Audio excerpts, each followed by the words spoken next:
오늘 말씀 예수님께서 누가복음 12장에 하신 말씀입니다. 여러 말씀을 하셨는데 그 앞에 이 바리새인들과의 문제가 이어지는 상황입니다. 예수님이 제자들에게 대뜸 말씀하셨습니다. 바리새인들의 누룩 곧 외식을 주의하라. 감추인 것이 드러나지 않을 것이 없고 숨은 것이 알려지지 않을 것이 없나니. 이어서 하신 말씀들 분명히 쉬운 말인데 이게 서로 연결이 되는지 어렵습니다. 주님 말씀이 쉬운 말인데 어려워요.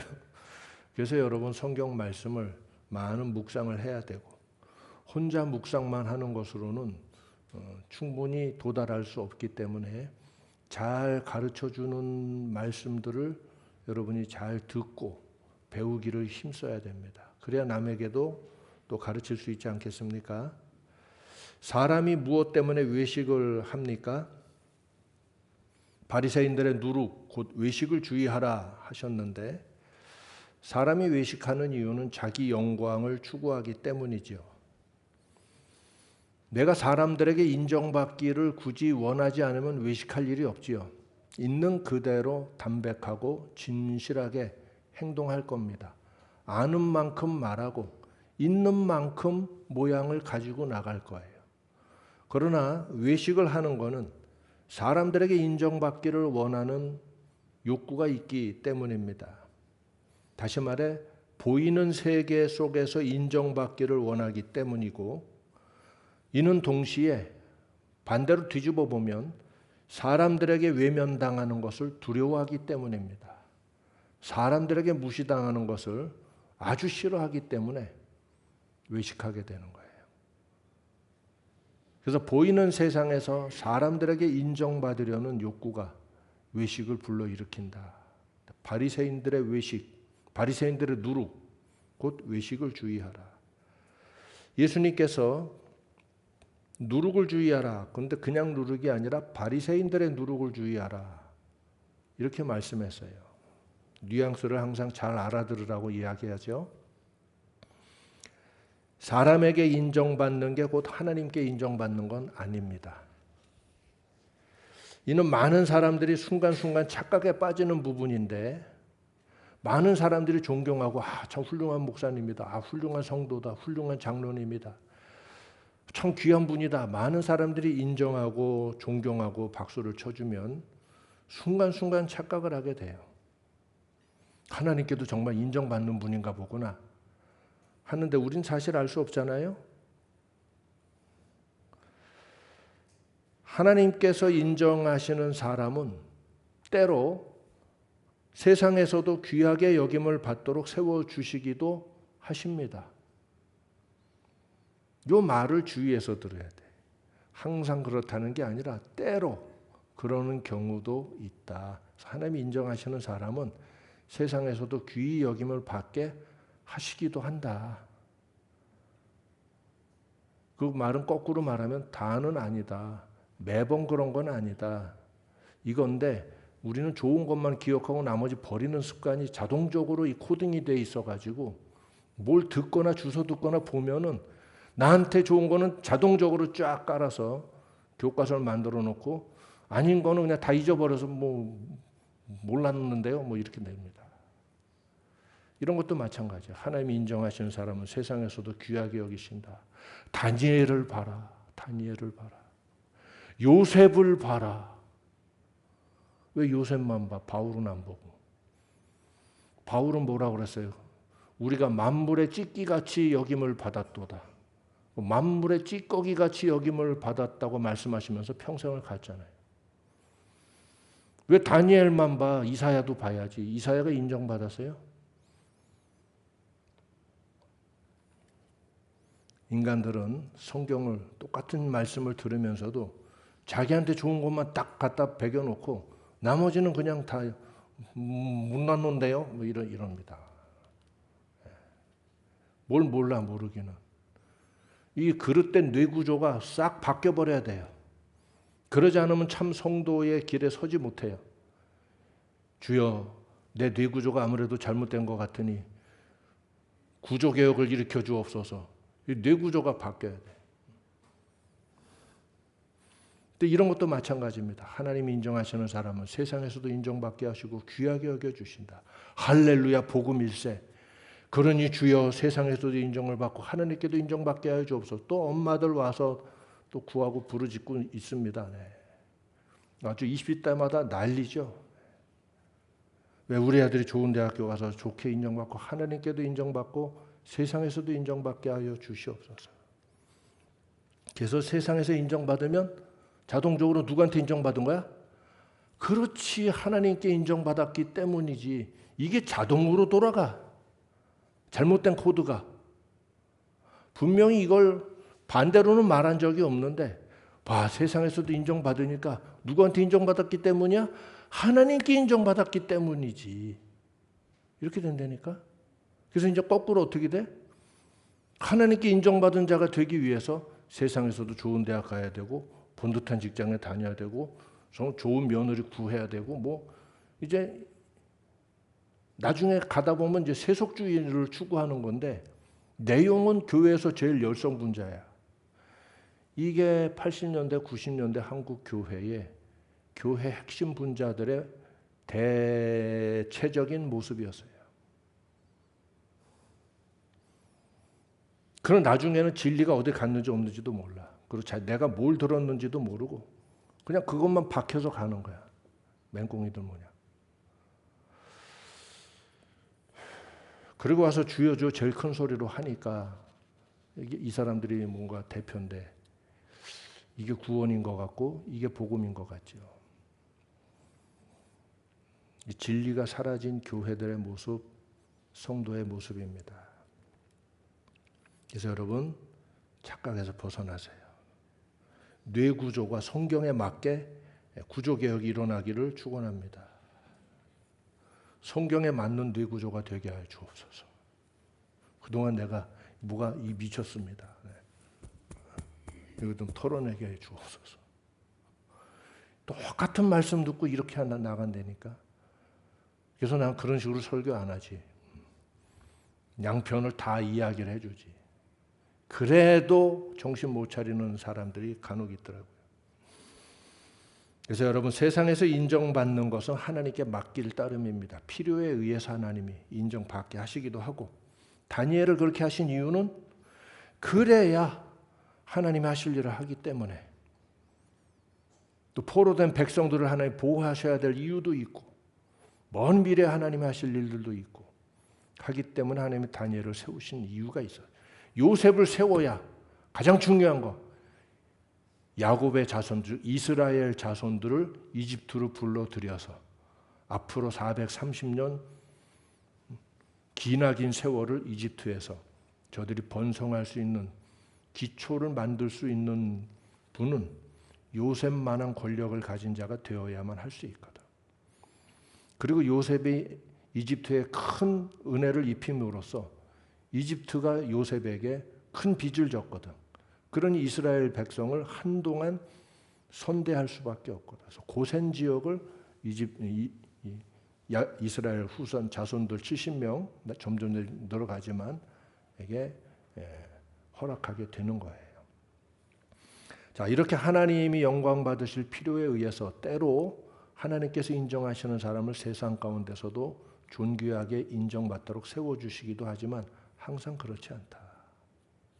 그리고 선지자들은 거의 세상에서 인정받은 적이 없다. 엘리사, 엘리야가 인정받은 것 같아요. 유명하니까 그분들이 인정받은 것 같죠. 문제 있을 때만 한두 번 찾아가더라고. 그래서 그분들은 어디 거주하셨는지 잘 몰라요. 엘리사도 그냥 도단성에 계셨던 분이에요. 여기저기 다니시다가.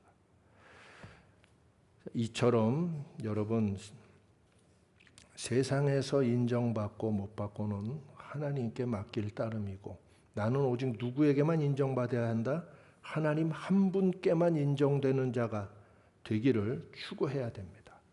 이것이 성도의 참된 소망이고 날마다 우리가 바라봐야 될 우리의 목표예요. 우리의 초점이에요. 나의 자존감이라는 게 눈에 보이는 사람들에 의해서 마련되는 게 아닙니다. 세상은 그렇게 이해합니다만 진짜는 그렇지 않아요. 보이지 않는 하나님의 인정하심 안에 내가 있을 때 진정한 자존감이 확립돼요. 아까 바울이 뭐라고 그랬어요? 우리는, 바울만이 아니죠. 바울과 함께하는 이 분들이 우리는 세상에 만물의 찢기와 같이 여김을 받았다. 만물의 찌꺼기. 보이기만 하면 삽으로 갖다 치워버려야 될 존재로 여김을 받았고 천하게 여김을 받았고 이렇게 여김을 받았지만 그분들은 자존감이 가장 건강했던 분들이에요. 왜? 우리는 그리스도 안에서 하나님이 인정하시는 길을 따라 오늘도 나아가고 있다 하는 확신이 있으셨기 때문이에요. 하나님의 인정하심 안에 내가 있을 때 진정한 자존감이 확립돼. 세상이 다 나를 버리고 사방으로 우겨싸임을 당해도 쌓이지 아니하고 말씀했잖아요. 사방에서 우겨싸임을 당해도 우린 찌그러지지 않는다. 그래서 진짜 자존감은 어디서 온다? 하나님의 인정하심 안에 있을 때 진짜 자존감이 와요. 자존감에서부터 행복이 비롯되는 거예요.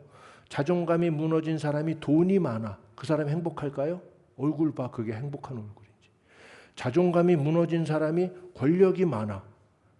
그 사람 행복해 보여요? 욕심만 가득해 보이지 전혀 행복과 평화와는 관련이 없는 인간으로 보이잖아요. 그래서 그렇게 권력을 가지고 재산을 끌어모아 가지고 앉아 있는 그 모습 보면 행복해 보입니까? 왜? 그에게는 자존감이 없어요. 진정한 자존감, 진정한 자존감에서 행복이 나온다. 이 기초적인 원리를 잘 이해하시고 헷갈리지 마시기 바랍니다. 이 보이는 세상을 추구하는 자들이 바리새인들이었어요. 참 제자는 보이지 않는 세상, 그리고 지금 여기 있지 않고 미래에 다가올 세상을 추구하는 자들이 참 제자입니다. 외식하는 자는 부정합니다. 이 말씀에서 바리새인의 누룩이라고 예수님이 굳이 표현하셨죠. 왜 그랬을까요? 레위기 7장에 보면 하나님께서 아론, 대제사장이죠. 아론과 그 자식들에게 주시는 가루에는 누룩을 넣지 말고 구워서 먹어라 하고 말씀하셨어요. 사람들이 하나님께 소제를 가져오면 여호와 하나님 앞에 기념으로서 일부만 향을 유향을 섞어서 기념으로 태워서 하나님께 소제를 드리고 남은 가루는 제사장의 양식으로 쓰되 누룩을 넣지 말고 성소 옆에서 먹어라 하고 거룩한 곳에서 먹으라고 말씀한 거예요.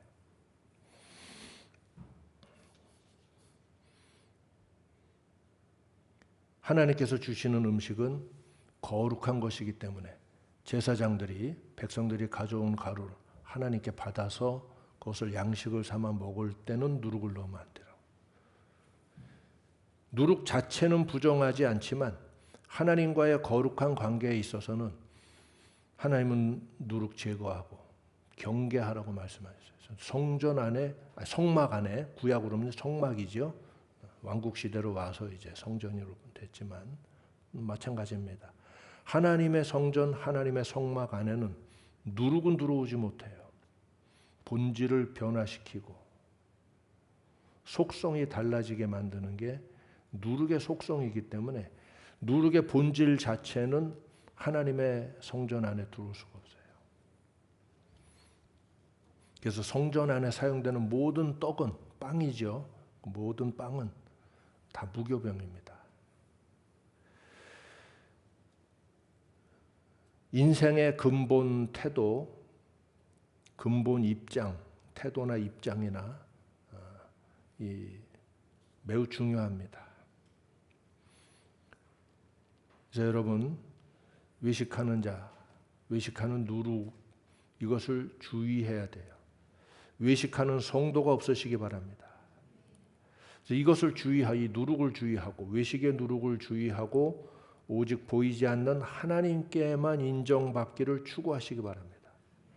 사람으로부터 위안과 자기 증명을 찾으려고 하지 마시기 바랍니다. 여러분, 사람들이 박수치고 인정해주면 내가 좋은 사람인 게 증명된 거예요? 하나님이 좋다고 말씀하셔야 좋은 거예요. 세상은 사람들을 통해 자기 증명을 얻으려고 하지요. 그래서 온갖 여러 가지 일들을 하고 노력들을 하기도 하고 심지어 조금 저지른 관종짓을 하기도 하고 뭔가 자기 증명을 하려고 하는 거예요. 조금 이제 수준이 높으면 성취를 통해서 학업의 성취, 뭐 재산의 성취, 삶의 지위 이런 걸 통해서 인간은 그 자기 증명을 통해서 자존감을 획득하게 되거든. 그래서 그냥 이해해 줘야 돼. 그러나 제자의 삶에서는 자기 증명을 세상을 통해서 하려고 들지 않아요. 하나님 앞에서 내가 어떻게 인정되는가? 내가 어떻게 하나님이 인정하시는 길을 걸어왔으며 지금 내가 걸어가고 있는 길은 하나님 앞에서 정당하고 합당한 길을 내가 가고 있는가? 그 위에서 내 증명이 와야 돼. 이건 하나님께서 성령을 통해 나에게 알게 해주시겠지. 올바른 지각과 올바른 지성을 부어주시면 알게 되겠죠. 그래서 여러분, 이런 게 다 믿음 없는 자들, 곧 바리새인들의 모습입니다. 그래서 외식하는 자의 속에는 생명의 참 능력이 없습니다. 설교도 외식하는 설교들을 간혹가다 보게 되는데, 아니 이 귀한 시간에 성경만 지금 하나하나씩 설명해 주기도 바쁜데 무슨 소크라테스를 갖다 불러다 대고 심지어 이름도 잘 모르는 것들을 불러다 대면서 이런저런 쓸데없는 이야기들을 섞어가면서 설교를 그렇게 화려하게 하려고 애를 씁니까? 말씀 그 자체를 설명해 주기도 바쁜 시간에. 그리고 하나님의 지극히 높으신 하나님의 진리의 말씀을 설교하고 가르치는데 왜 세상에 하잘데기 없는 인간들이 떠드는 수상록이나 철학이나 문학이나 갖다 주워 섬기면서 그걸 가지고 설교를 하려고 듭니까? 하나님의 지극히 높으신 말씀을 세상 철학자들이 한 말로 다 증명하려고 할 필요가 뭐가 있어요? 믿으면 믿고 믿기 싫으면 안 믿으면 그만이지. 내가 이 지극히 높으신 하나님의 말씀을 너희에게 가르치는데 세상에 하찮은 인간들이 좀 배웠다고 떠드는 얘기를 갖다가 그러니까 이 말씀이 좋은 말씀이고 그러니까 이 말씀이 옳은 말씀이었습니다. 여러분 이래야 돼요.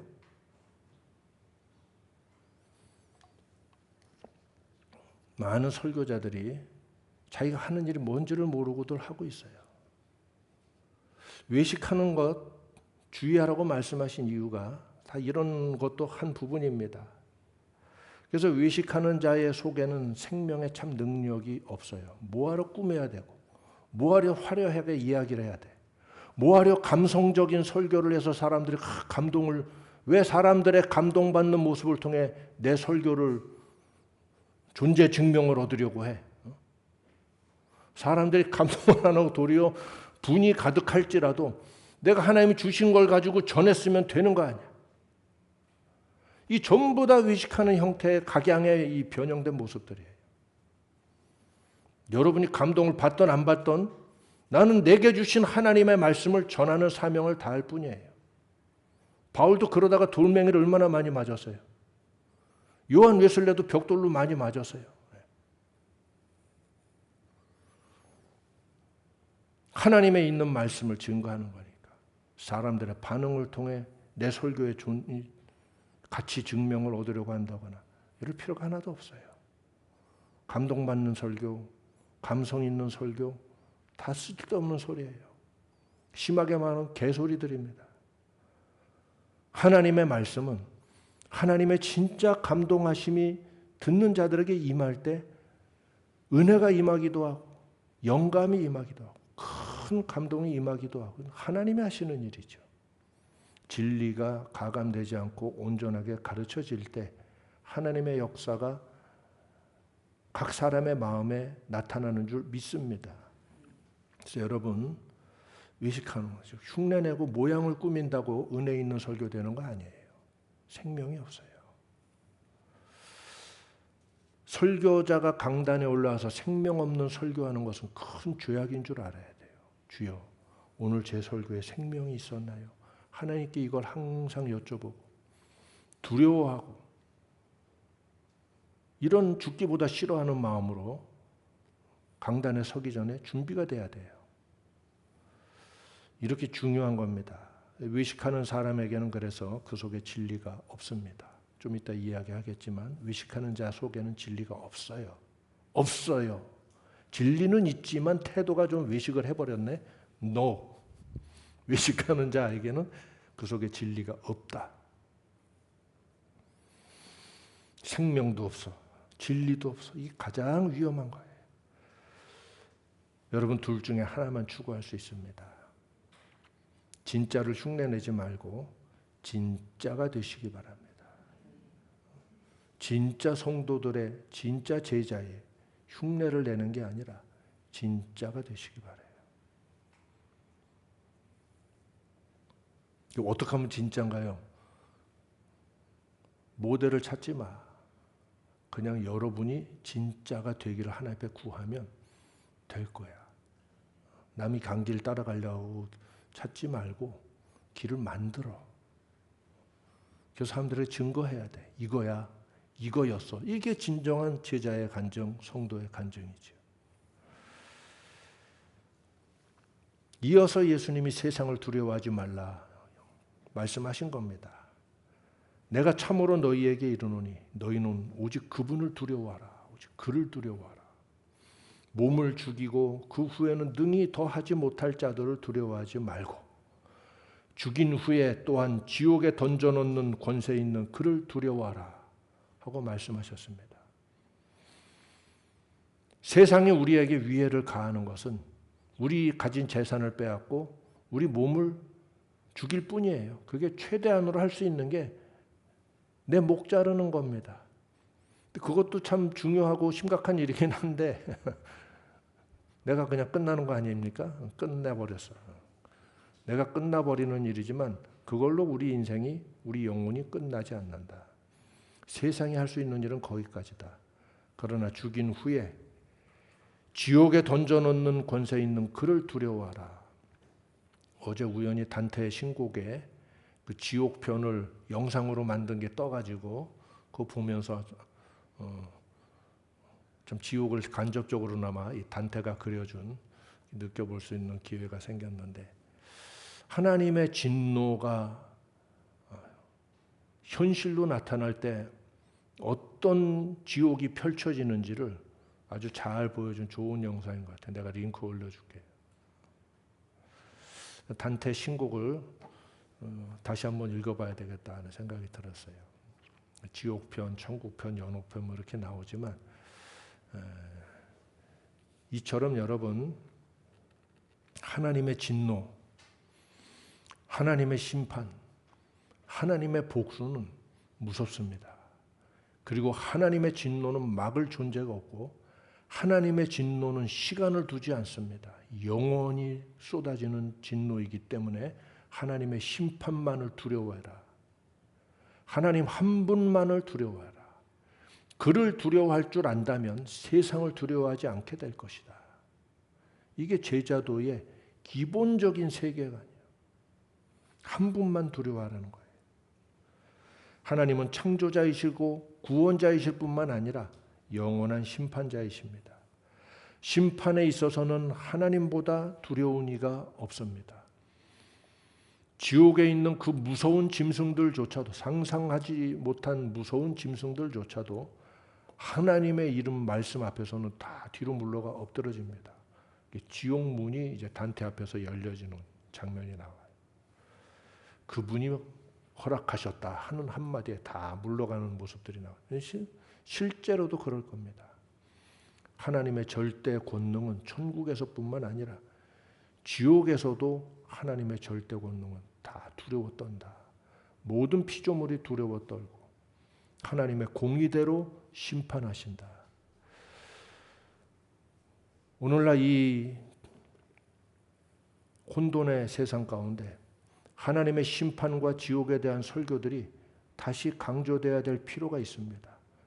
세상 권세와 권력을 얻고 세상의 헛된 영광과 자랑을 얻고 그런 걸로 자존감을 얻으려 하고 성취를 얻으려고 하는 어리석은 인생들이 정의를 밟고 하나님의 가치를 짓밟고 이렇게 한평생 살다가 100년도 못 살 인생 끊어지고 나면 하나님의 이제 심판을 받게 될 것이다. 하나님의 진노가 그 위에 쏟아지는데 영원히 헤어나오지 못하게 될 것이다.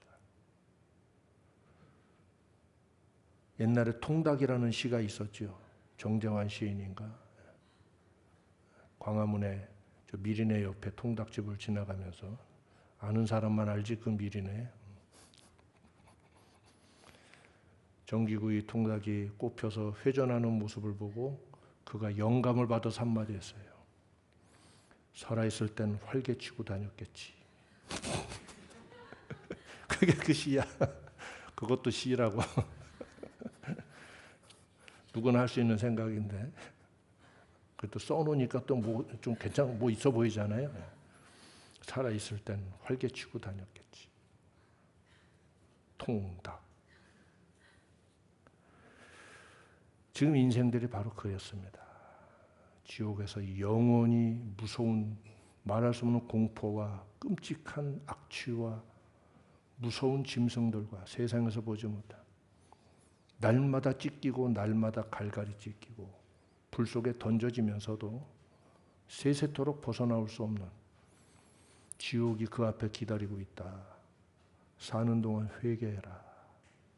사는 동안 회개해라. 구원을 얻으라. 이게 목사들이 해야 될 일이에요. 여러분 나가서 이 세상을 바꾸면 좋기는 한데 그거 누군가 해야 되는데 목사가 해야 될 일은 하나님의 말씀, 영원한 심판과 구원에 대한 말씀을 선포하고 깨닫게 하고 잠을 깨워야 돼.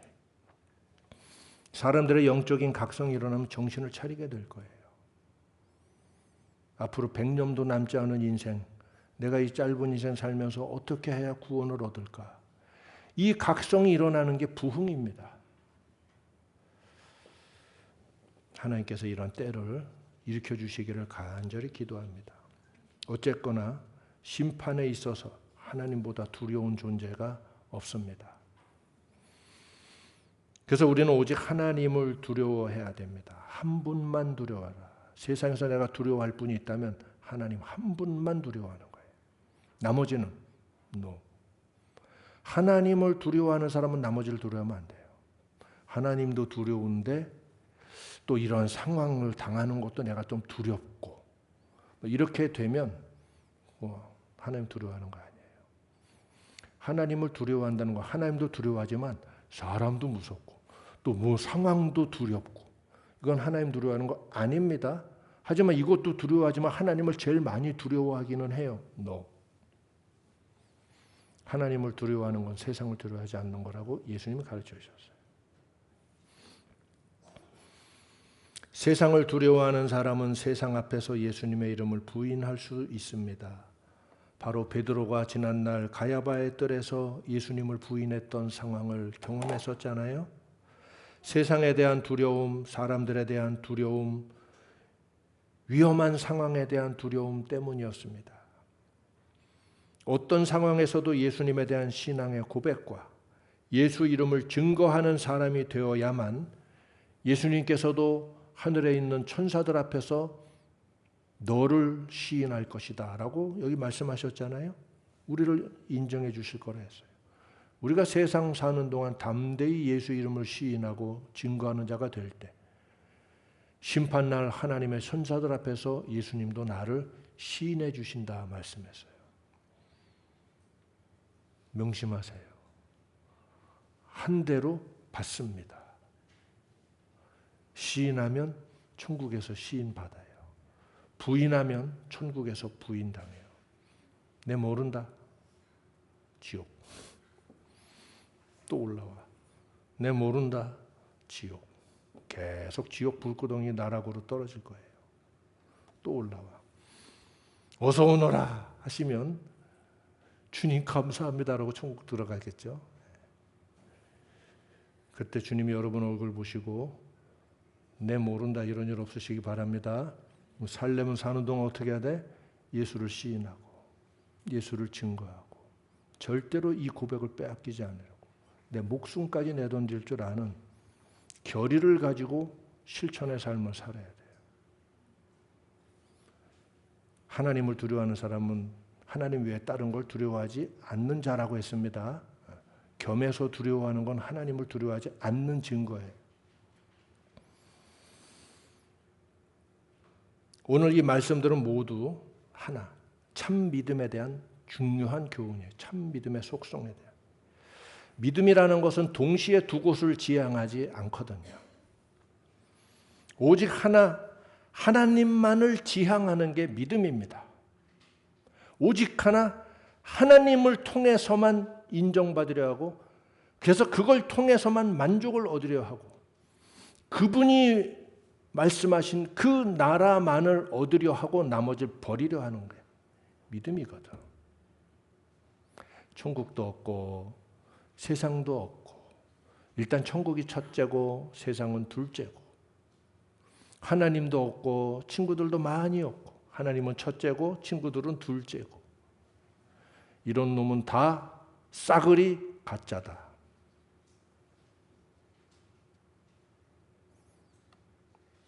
그리고서 찬송가는 또 목터자로 잘 불러요. 세상과 나는 간 곳 없고 구속한 주만 보이도다. 얼씨구나. 그 말이 진짜이길 바래.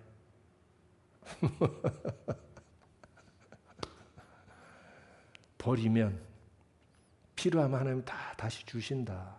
누르고 흔들어 넘치도록 하여 너희에게 안겨주리라. 아닐 수도 있고 항상 이거 잊지 마 단서를. 그럴 경우가 있는데 기본적으로는 그렇게 해줄 건데 아닐 수도 있다. 바울을 봐라. 내가 가장 사랑하는 종들 선지자들을 봐라. 그들 중에 누가 그러했느냐. 그들은 도리어 그거를 거부하고 더 높은 길을 향해서 십자가의 길을 기꺼이 간 사람들이다. 예수님이 말씀하시는 거예요. 그래서 여러분 낮은 수준의 이거 믿음과 인생을 꿈꾸지 말고 높은 수준의 믿음과 인생을 꿈꾸시기 바랍니다. 지상에서의 삶은 잠깐이요. 천국에서 받을 보상은 영원하기 때문에 할렐루야. 그 나라에서 존귀하고 그 나라에서 부요하고 그 나라에서 풍성한 자가 되기를 원하지 않으십니까? 이 땅에서 높은 수준의 제자의 삶을 추구하시기 바라요.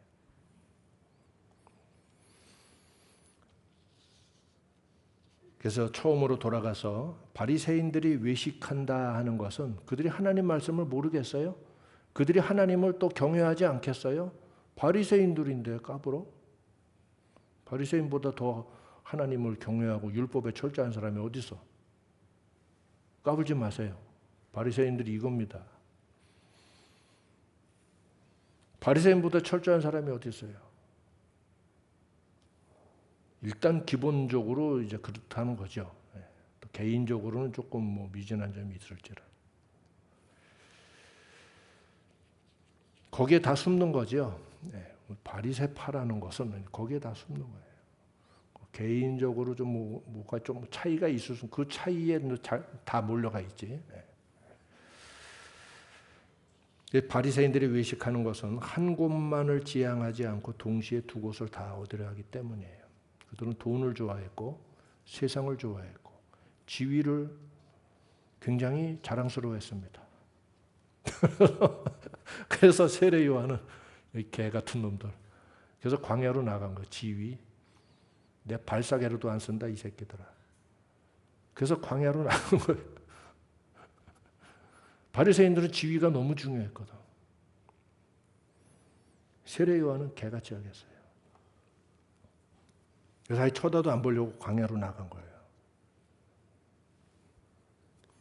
예루살렘에서 오며 가며 계속 걸리적거리는 것들이 그것들이니까 오다가도 만나고 가다가도 만나고. 그러나 예수님은 여자가 낳은 사람 중에 세례 요한보다 더 큰 자가 세상에 나온 적이 없다고 말씀하셨어요. 진짜로 큰 세계, 높은 세계, 주님이 인정하시는 세계를 추구하는 게 제자도요, 성도의 길입니다. 동시에 두 곳을 다 얻으라는 건 그래서 그릇된 거라는 얘기죠. 누룩은 유연합니다. 누룩을 먹은 빵을 먹어보셨나요? 못 먹어봤어요? 손종이 누룩을 못 먹어봤나? 처음 들어봐? 누룩도 모르는 놈이 까불어?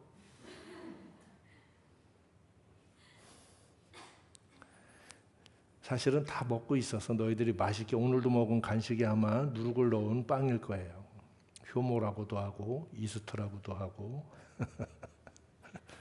그래서 빵이 보들보들하니까 아이들이 참 좋아하죠. 거기 초코잼까지 넣으면 완전히 쟁탈전이 벌어지죠.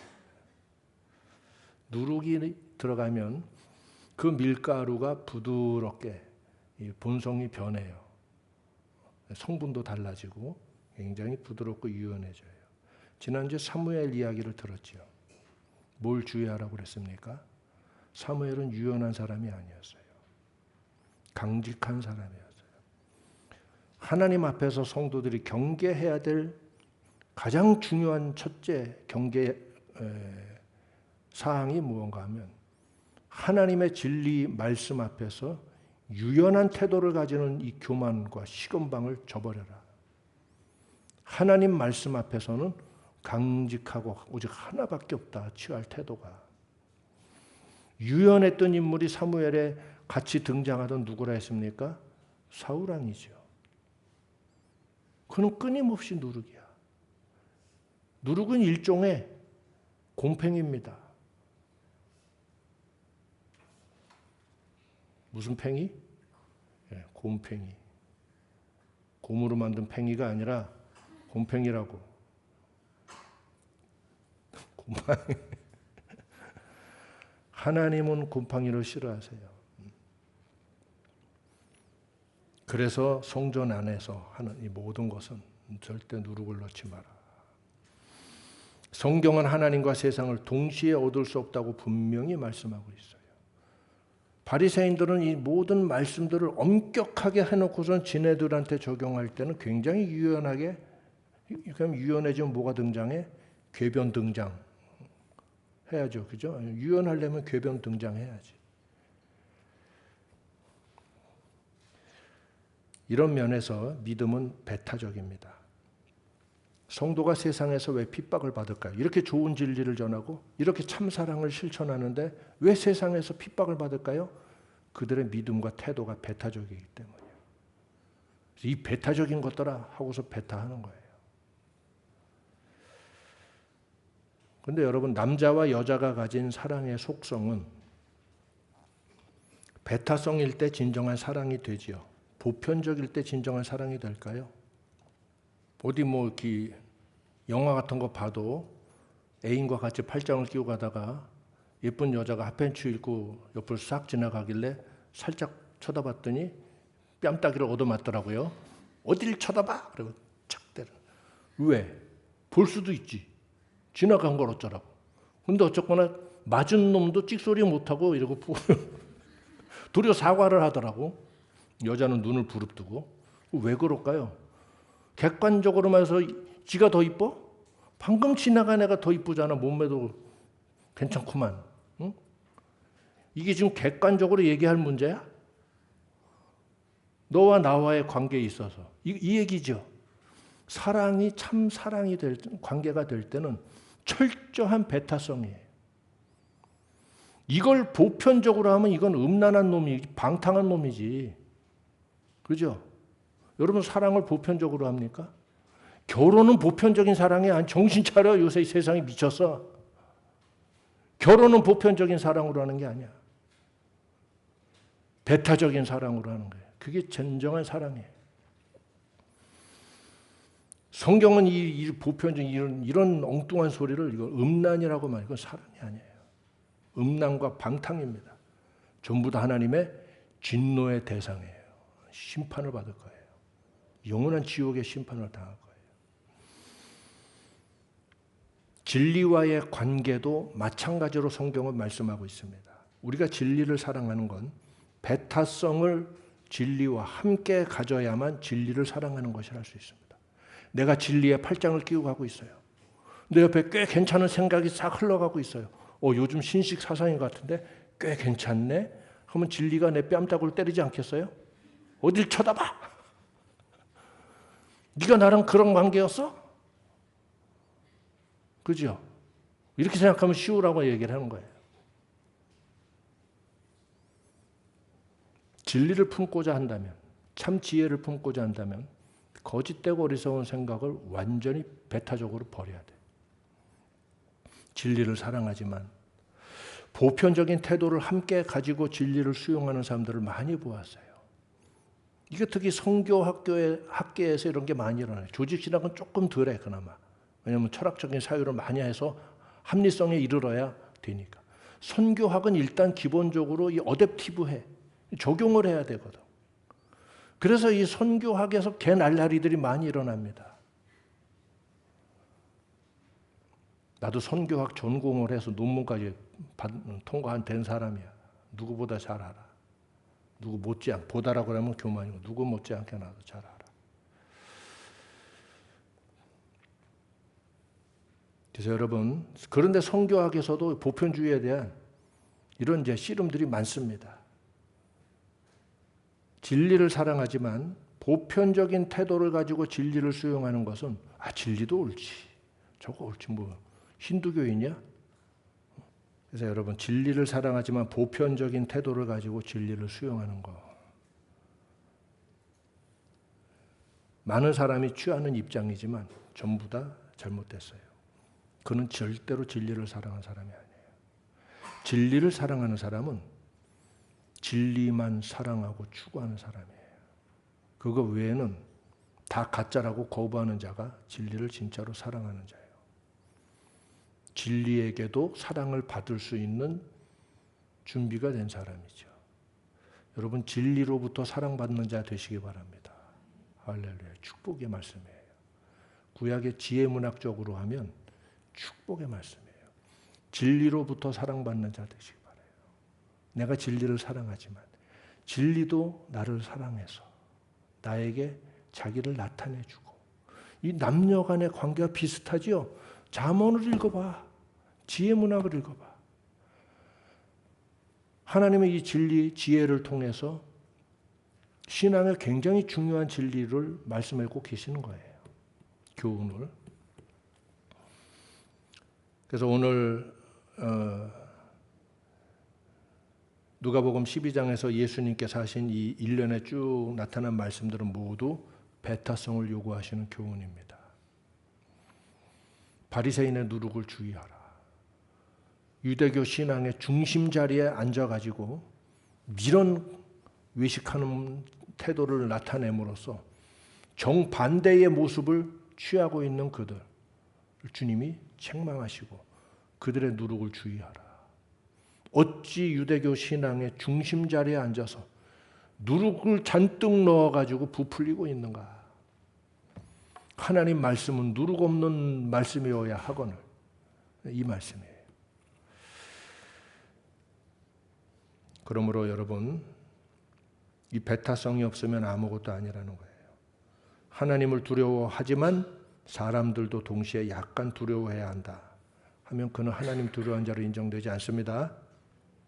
이런 태도를 또 취하다가 바울에게 크게 야단을 비판을 받은 사람이 또 베드로였지요. 자꾸 또 나와. 좀 불명예스러운 일에 굉장히 존중을 받는 사도부이시기도 한데 어쨌거나 그런 실수들을 좀 여러 번 저지르셔가지고 또 나와. 나중에는 변화되신 줄 믿습니다.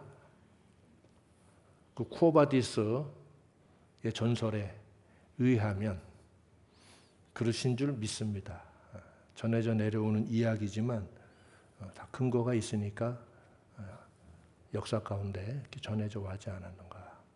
훗날 그분이 마지막에 취하신 태도는 철저한 배타성을 가지고 세상을 두려워하지 않고 십자가에 거꾸로 못 박히기를 스스로 자청해서 돌아가신 순교하신 사도의 모습으로 모든 걸 만회했어. 처음부터 그러지. 그게 그렇게 쉽지 않은 거예요. 그러나 여러분이 그럴 수 있다면 축복된 자요. 하늘에서 하나님 앞에 크게 인정받을 사람인 줄 믿습니다. 불필요한 논란을 피하기 위해서 이런 변명은 다 잘못된 사고입니다. 내가 너희에게 화평을 주러 온 줄로 생각지 말라. 화평이 아니라 무엇을 주러 오셨다고? 검을 주러 왔노라. 검은 양쪽에 칼날이 선 게 검이에요. 칼도 아니고 검이야. 이는 너희로 하여금 주변에 있는 모든 자들과 대적하게 하려 함이라. 그 대적은 이 사람이 진리를 가졌기 때문에 그때부터 일어나는 문제야. 너 작년까지는 집에서도 잘 있고 잘 다니더니 너 이전까지는 나하고도 관계가 좋더니 너 요새 왜 이래? 뭐 이런 소리를 들으면 여러분이 제정신 차린 거예요. 이제 뇌의 구조개혁이 일어나기 시작한 거야. 저는 엄마 말씀도 잘 듣고 교회도 다니고 아빠 말씀도 잘 듣고 하더니 너 요새 미쳤어? 미친 게 아니라 이제 제자리에 돌아오기 시작한 거예요. 내가 미친 게 아니라 엄마가 회개하셔야 돼요. 아빠가 정신 차리셔야 돼요. 아빠 나를 죽일 수는 있어도 나를 막을 수는 없어요. 이렇게 나가야지. 멋지잖아. 세상의 권력자를 향해서도 이렇게 나가야 돼. 불필요한 분쟁을 피하기 위해서 다 개설이요. 진리는 배타성이요. 그러지 않았으면 순교자들이 다 바보가. 그런 태도가 지금까지 복음과 진리를 위해 순교했던 분들을 다 바보로 만드는 태도야. 그분들은 바보라서 똥꼬집 부리다가 순교를 당했다는 얘기밖에 안 되잖아. 이런 모독적인 태도를 취하면서 세상에서도 인정받고 하나님께도 뭔가 인정받은 것 같은 느낌을 가지고 인생을 살았다면 천국에서 그가 죽고 난 뒤에 절대로 문 안 열어줄 겁니다. 저 바깥에 저 어두운 쪽에 가 있어. 언제까지요? 영원히. 여기 무조건 기본이 영원이야. 여기서 결정된 건 무조건 영원이야. 10년간, 1000년간 이런 거 없어.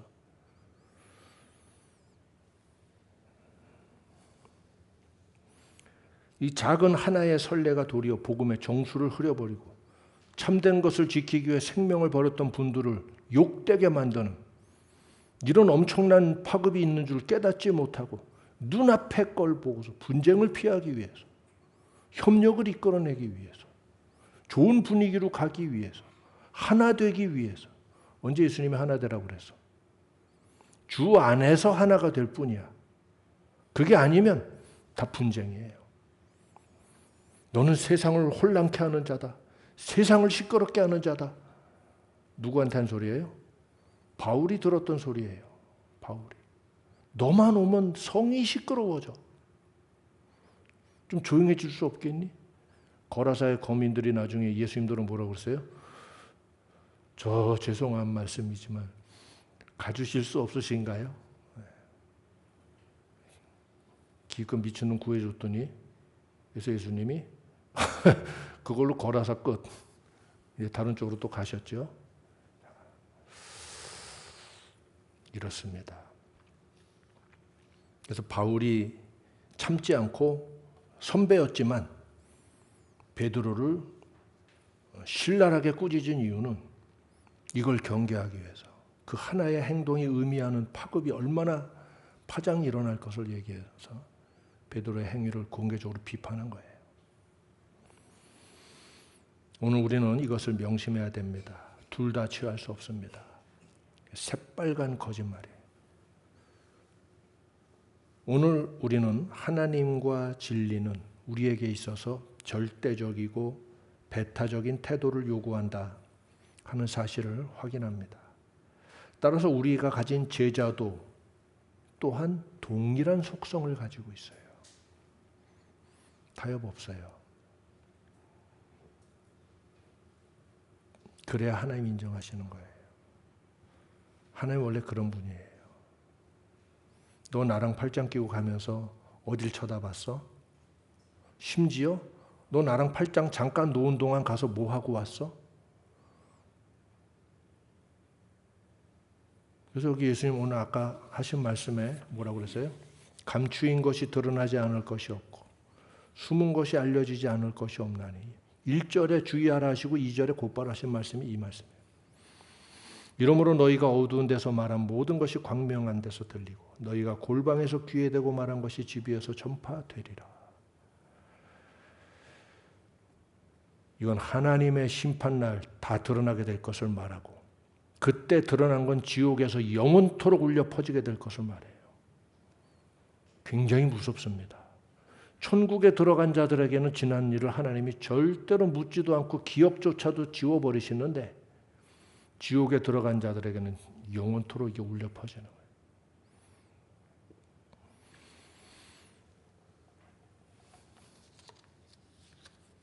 믿음의 배타성과 절대성. 내가 하나님을 두려워하고 사랑한다면 오직 하나님. 내가 진리를 사랑한다면 오직 진리 그 하나. 그거 외에는 어떤 것도 없구나. 만약 이렇게 지금까지 믿고 왔다면 여러분은 올바로 온 줄을 또 말씀을 통해 확인하고 감사하게 될 것입니다. 동시에 예수님이 마지막으로 하신 말씀이 참새 5마리가 2아사리온에 팔리는 것이 아니냐. 그 할 말이 얼마인가? 이런 거 계산하지 말고 4분의 1이죠. 참새 5마리가 2아사리온에 팔리는 게 아니냐. 그러나 하나님께는 그 중에 한 마리도, 그 하찮은 참새 한 마리도, 5마리 중에 한 마리도 하나님께는 잊어버린 바 되지 아니하였다. 그래서 여러분, 우리가 이렇게 동물들도 그런 걸 항상 마음에 두고서 이 자연을 대하고 동물들을 대하고 이런 자연에 있는 이 동물과 이런 것에 대해서 하나님의 마음을 항상 잊지 않아야 돼요.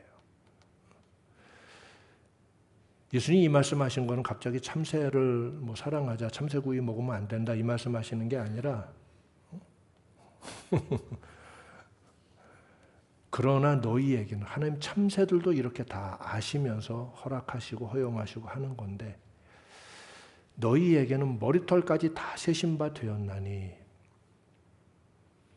너희는 많은 참새보다 귀하니라. 그러므로 두려워하지 말라. 하나님 너희를 사랑하신다. 하나님 너희를 돌보신다.